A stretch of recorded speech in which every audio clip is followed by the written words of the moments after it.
Welcome to the Human Capital Innovations Podcast, your go-to source for personal, professional, and organizational growth and development.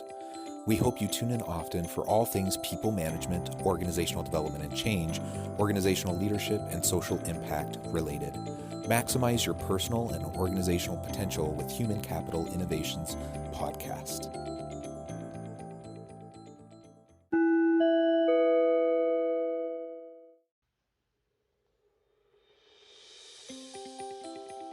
Welcome to the Human Capital Innovations Podcast. In this HCI podcast episode, I talk with Thomas Gelmi about fostering a resilience environment within the workplace.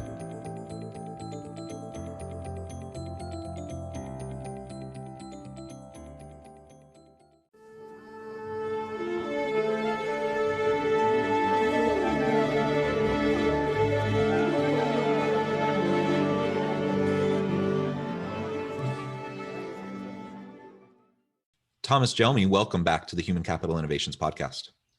Thank you, John. My pleasure to be here.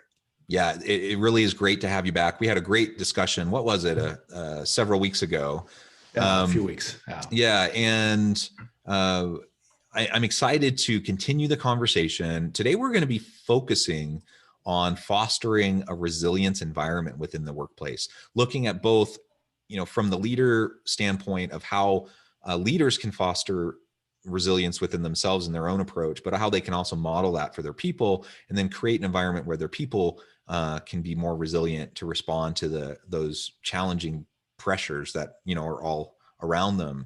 And I think this is probably as important of a topic as it's ever been. It's always been important, but given the current environment, the current pandemic situation, and the difficulties that everyone's been facing, I think resilience is key. We all need to have a good, healthy dose of grit and determination and just the ability to roll with the punches and to move beyond the challenges and the difficulties that we all face. As we get started, I just wanted to share Thomas's bio with everybody. For almost 2 decades, Thomas Gelmi has been an executive coach, facilitator, and sparring partner supporting leaders and teams in their development at various levels and in numerous industries. He focuses on developing personal and interpersonal competence in leadership, teamwork, and customer contact. For his practice, he draws on an extraordinary biography with exciting milestones, including a 7-year employment at former Swissair.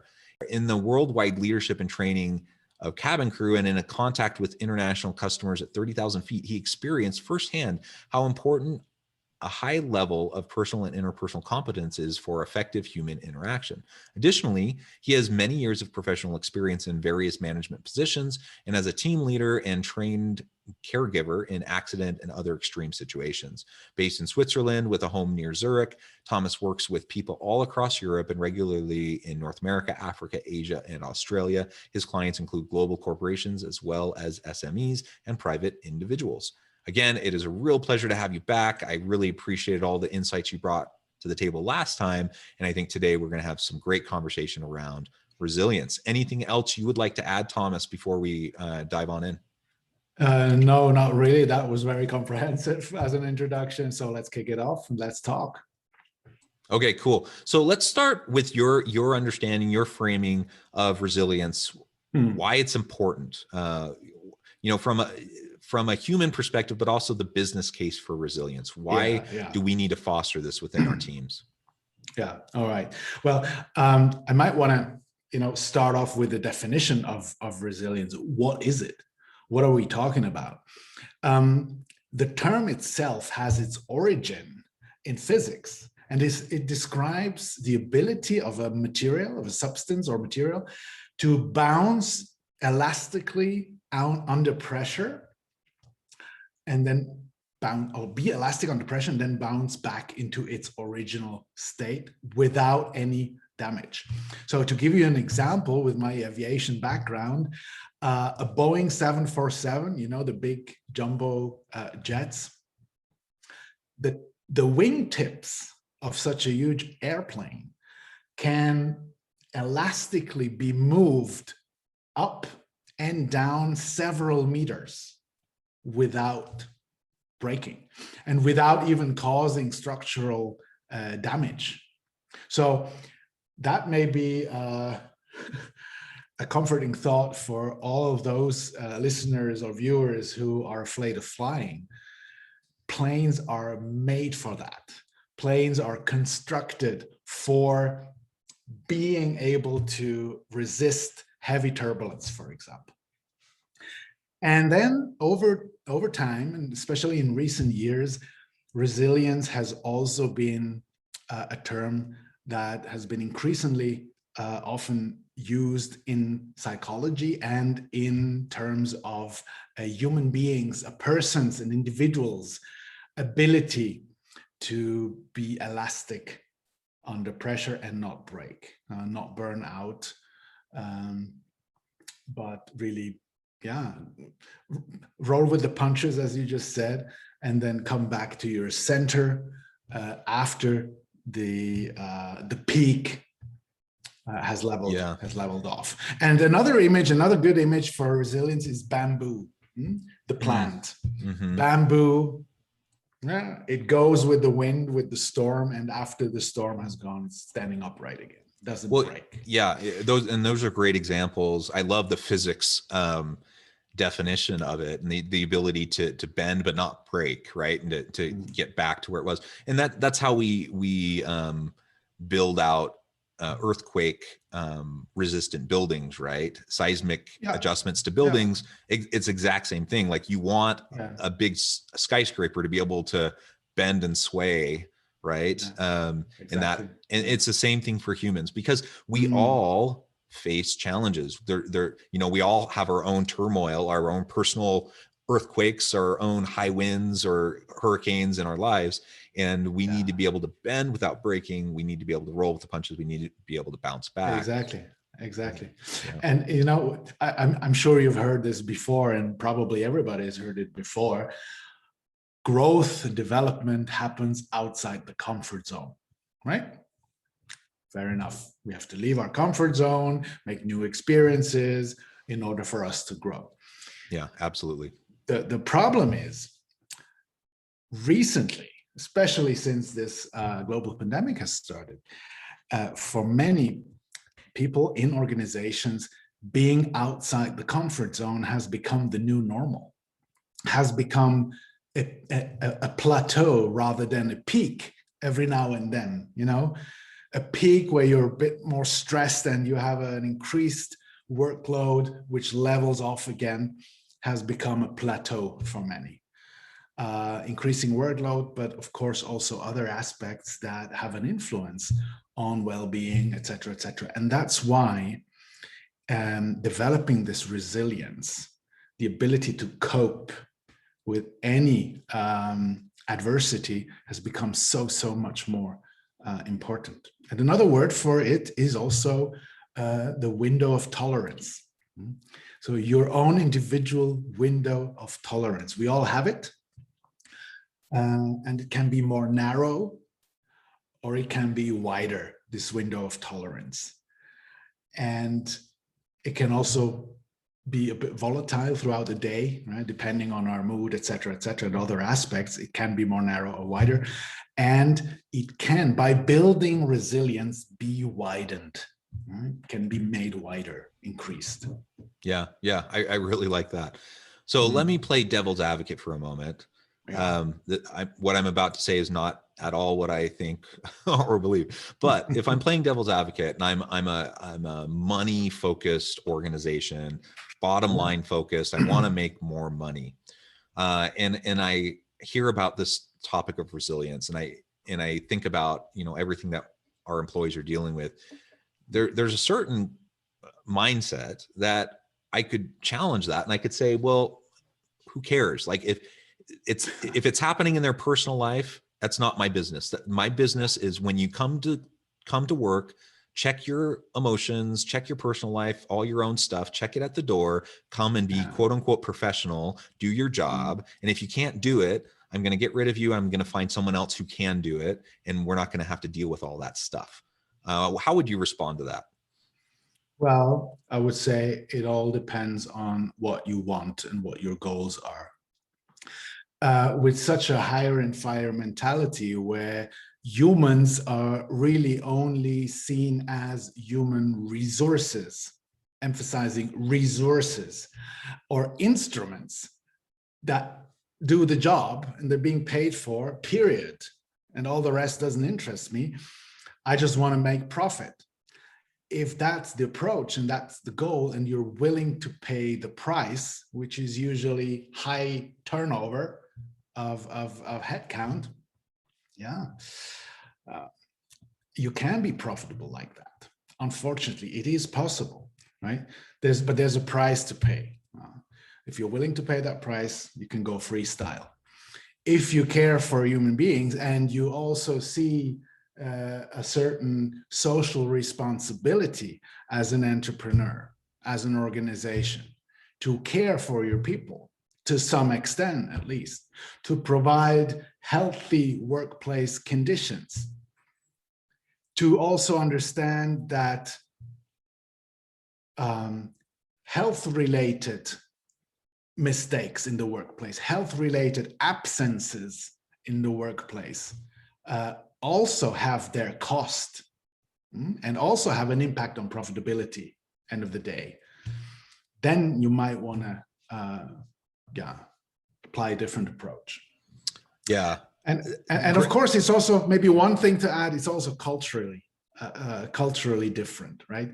Not every nation, not every culture has the same social safety net, so to speak, right? Right. And that's certainly an aspect that also comes into play.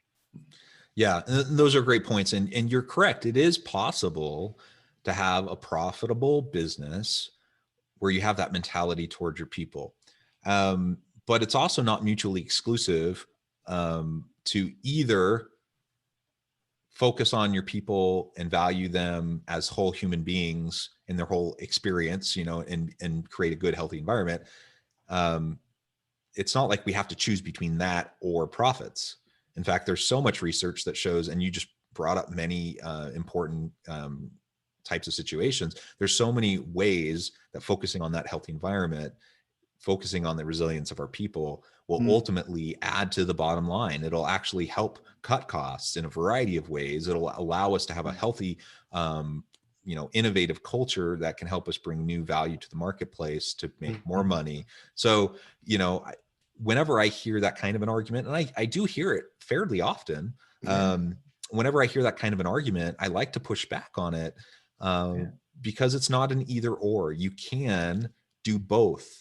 And there are many, many really great examples of companies that have been able to do that.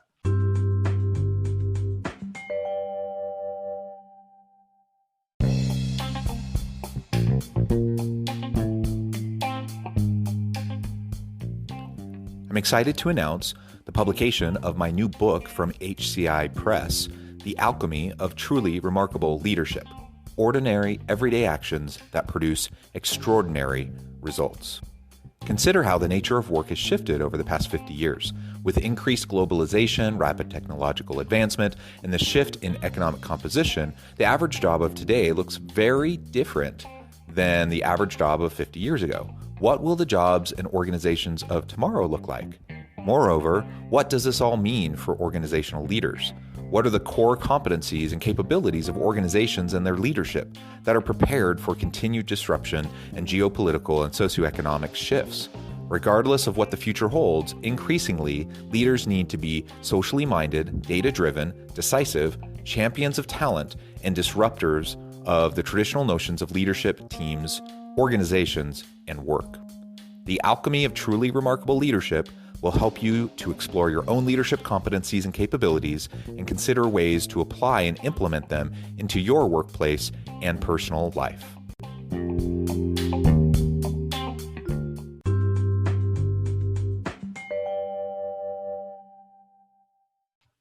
And it goes even one step further. You cannot only do both or have both. You can even be more profitable by caring more for your people. Absolutely. Now, this may sound counterintuitive for some people, but look, if you want people just to do the job and to do what they're being told, fair enough. You can be successful. But in markets where products and services become increasingly comparable, what makes the difference in the end? When product A, B, and Z are all more or less the same, there might be a slight difference in price, but then what makes the difference? It's the people. It's the people that make the difference. And now we're touching on customer orientation, customer focus, customer satisfaction. And of course, every entrepreneur will tell you, yes, customer comes first. Customer is in the center of our attention and everything we do. Forgetting that customer focus begins way, way earlier inside the organization. To quote Richard Branson, the customer doesn't come first. Your employees come first. Because if you take good care of your employees, they will take care of your customers. Automatically, you won't even have to do anything or tell them to do it. They will do what is necessary because they want to do it, because they feel like this is important and this is in the best interest of the organization, that I now go this extra mile for our customer because I want to do it, and it may not even feel like work, because I'm so intrinsically motivated and I have a purpose. Now, I take this Branson quote even one step further, and I say, as a leader, customer doesn't come first. Employees don't come first. You come first. In terms of self-care, building your own resilience, making sure you yourself are balanced, well-balanced, and in a good place, in and with yourself. Because then and only then, you can operate from a secure base, and you can really, really be there for your people, inspire them, give them purpose, be visionary, support them in need if needed. Yeah. And then the chain of events goes on. So you come first as a leader, then you can be there for your people, and then your people will be there for your customers. Yeah, it's absolutely all connected, right? It is. And it's a rather silly notion to think we can just be customer focused without focusing on the health and of the physical and emotional health of our leaders and the people within the organization. Yeah. That requires a dynamic culture of learning and growth, of health and inclusivity, where everyone can bring their whole authentic self to the workplace and know that they're going to be supported, even if it's with something that has nothing to do with work, just whatever the stuff they're dealing with in life. They know that when they come to work, a place where they're spending the majority of their life, that they have genuine leaders who care about them, authentically care about them, and are going to be there to support them and help them to be their best selves. So again, it starts with the leader, absolutely. And then it moves to taking really good care of your employees, having that positive employee experience. And the research is so crystal clear on this, that when you have, better employee experience, employee engagement, employee satisfaction, it leads to more customer loyalty, customer satisfaction, and customer integration. There's so much research on this, it's not even a question. And so, we need to make sure that we're focusing on it in that way. And when we do that, it's going to be a win-win-win all the way across the board. Yeah. There's even a shorter quote by, I don't remember his name because it's a Japanese name. It's difficult to pronounce, but he's the founder of Kyocera Mita. Kyocera, a huge producer of copy machines, fax machines, etc. in the past, and now other product portfolio. But he said, along the lines of Branson, he says, if you want eggs, you have to take care of the hen. If you bully the hen, it won't work out well. So simple, right? So simple. And yeah, It it it is simple. sounds so obvious and simple, right? It's simple, but apparently not easy for many. Well, and it's not easy because of all the complexities of human nature and organizational cultures and tradition that's working against us doing that. And so if we can just shift our mindset towards investing in our people, investing in ourselves, investing in our people, taking care of the hen, like you just said, then great things can and will happen. No, it's not always going to work out perfectly. And there are going to be times where you're going to have people you need to discipline or you need to let go. That happens. That happens in every organization. But it's a fundamentally different kind of situation when we consistently are trying to support our people. And one thing I try to remind leaders, executives, even students in the classroom when I'm teaching, I try to remind them that turnover costs exist whether someone chooses to leave or whether you kick them out the door. So whether it's voluntary or involuntary turnover, it impacts the organization, and there's a toll to be paid. There are costs involved, and now, assuming you're getting rid of someone because they weren't working out, now there's certainly costs for keeping them around, but when they're leaving, there's still costs, and you still have to find a new person that can fit with the team and get them spun up so that they're performing at a high level. And so the reason I bring this up is because it speaks to the importance of the investment in our people. Some organizations, their tendency is, kind of have like a no tolerance policy. You mess up, you're out, or maybe you get one chance, and then once you mess up more than once, you're out. Again, can you function that way? Can companies be profitable that way? Yes, but there's going to be a lot of costs involved with that. But if you can create an environment where you're continually learning together, where you're coaching and you're mentoring and you're trying to help the individual on your team who's maybe underperforming, helping them to set goals, getting upskilled and trained, and doing other things so that they can become a high performer, that's way better for the organization if you can do that. Yeah. Absolutely true. And it goes even further. It goes even beyond just these, the costs, the obvious costs that are involved that you just mentioned. It also has a lot to do with employer branding. In times when many organizations are having difficulties finding the right people, finding good people in the job market, or in the labor market. How you treat people while they're on board has a direct impact on the image you have, because people talk.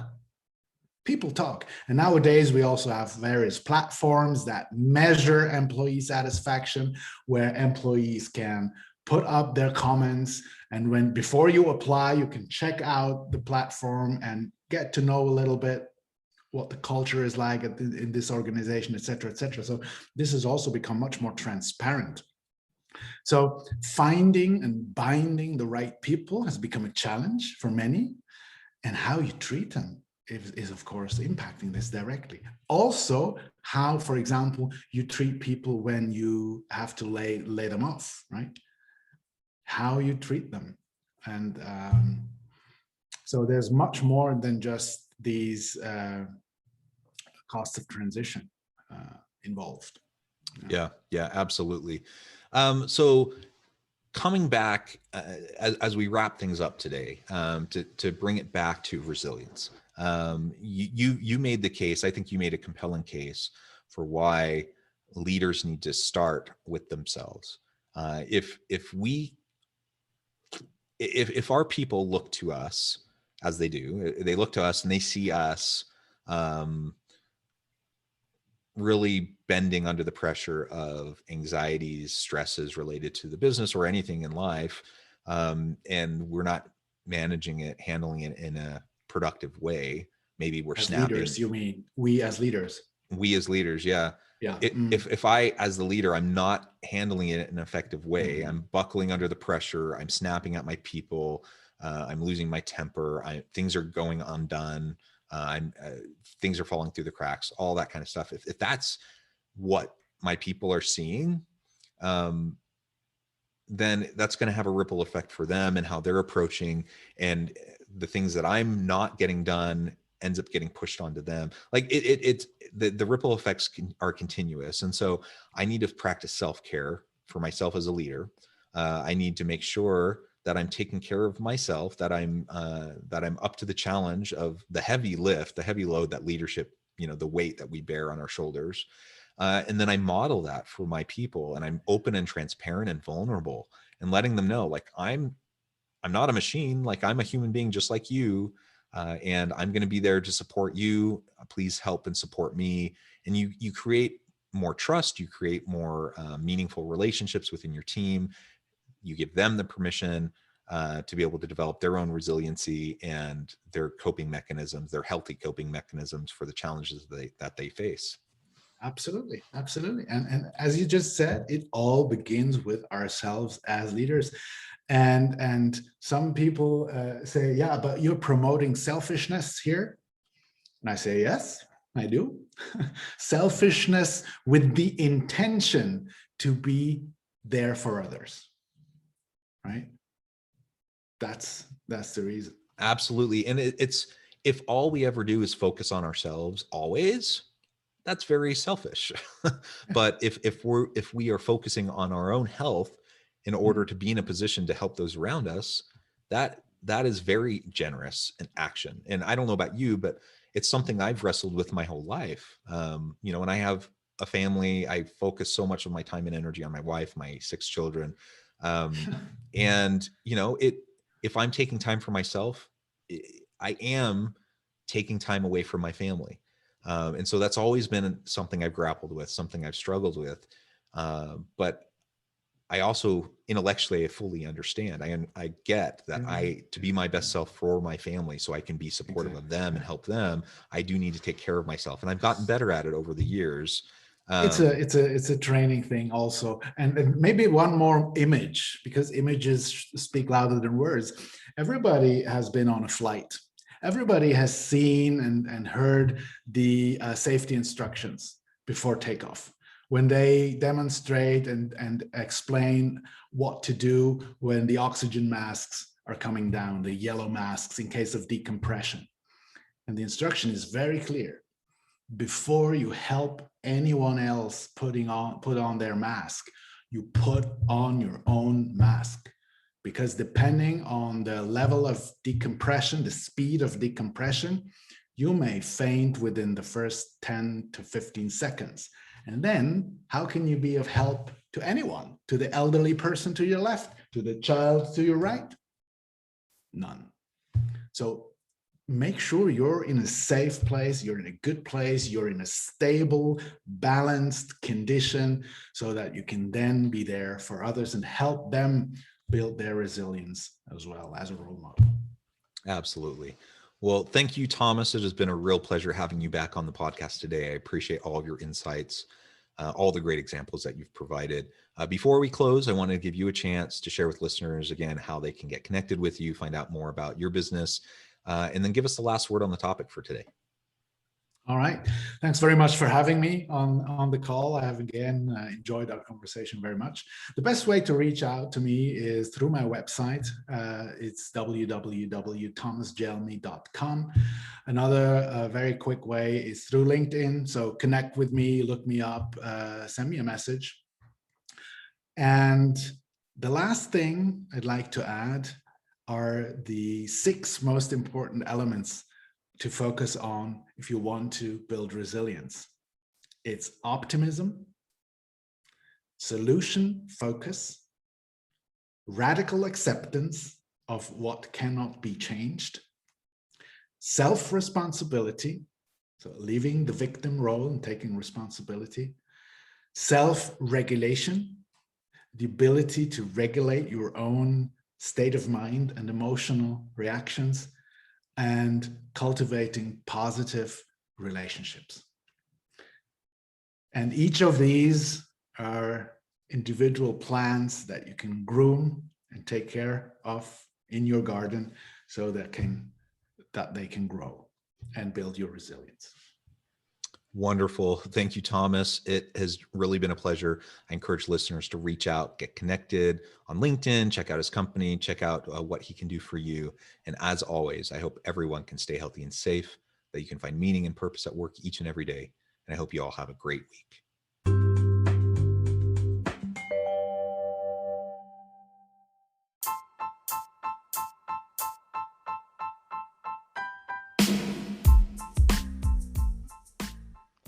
We are excited about the launch of HCI's new magazine, Human Capital Leadership. Human Capital Leadership is a free, interactive e-magazine designed to help individuals, leaders, and organizations find innovative approaches to maximize their human capital potential. We will be publishing issues quarterly in August, November, February, and May. Check out the first issue and let us know what you think.